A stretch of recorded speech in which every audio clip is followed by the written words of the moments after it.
What the target is a human. No, I heard what you said. There's no way in the galaxy anyone could be that monumentally stupid. I was led to believe that the Black Hand assassins could kill anything. You keep that name out of your thrice damn mouth around here. Welp, we had to abandon that name after the bad deal with the Delpin Empire years ago. I don't care about any empire, I want you to kill a human.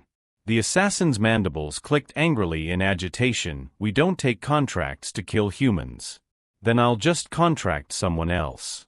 You can try. None of the other guilds in the galaxy will take that job, and even if you found an independent with a death wish, they won't get the job done, not without them either dying or ratting you out. You can't really believe that humans are unkillable. I never said they were unkillable, quite the contrary. I personally know that they are definitely mortal, but we don't take on contracts to kill them. Why and all the hell's not? Because the only way to kill a human and live long enough to enjoy the money for the job is to drop a neutron bomb on them from orbit, just to be safe. Then you grab the fastest ship you can and book it before the rest of the humans find out what you did. After that, I suggest finding a way to another galaxy and staying there for the rest of your miserable life. You're having me on. Tell me, does the planet you come from have compulsory education? What does that have to do with anything? Indulge me. Yes, 10 years of basically teaching our young how to be as obedient as a Rassian drone. Sounds about right for any government-run public education. You learn any history lessons there? They must not teach galactic history, then sit by around, and I'll tell you why no assassin worth their blade will take on a contract to kill a human. The drinks were ordered, and the old assassin took a long drag on his before he turned to his new drinking companion. You remember I mentioned the Delpin Empire? Yes, what of it? Do you know what happened to them?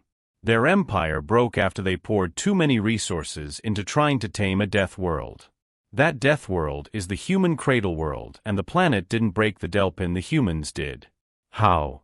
The assassin took another long drag of his beer. The Delpin Empire used to rule this half of the galaxy. Hundreds of species and civilizations held in thrall or crushed into dust. Serve or die, that was the Delpin way. The council that presided over what wasn't Delpin territory back then could do little to stop the ever-churning war machine that drove Delpin expansion. They would posture and debate, and even beg, but nothing they did could slow the inexorable march of the Delpin system. By system, the galaxy was falling under the rule of the Emperor.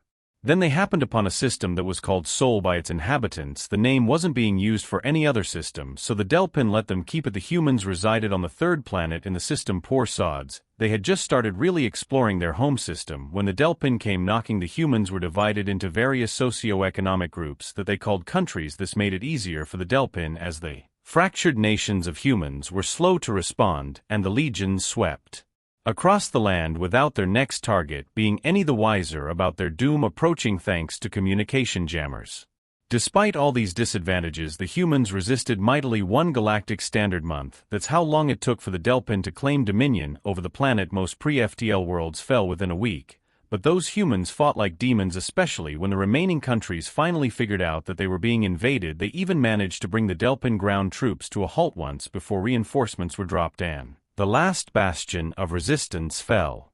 From there it was the usual boring administrative tedium, splitting the new slaves into work groups and assigning them jobs that would ultimately benefit their new overlords. Many of the surviving humans were farmers and ranchers, so the Delpin let them do what they were good at. An army marches on its stomach, I believe, is the old human saying, and the Delpin war machine was hungry indeed. A few 100,000 were taken off-world to work in the mines elsewhere. Those humans are unnaturally strong and durable due to the high gravity of their world, so they excelled at the dangerous task of mining.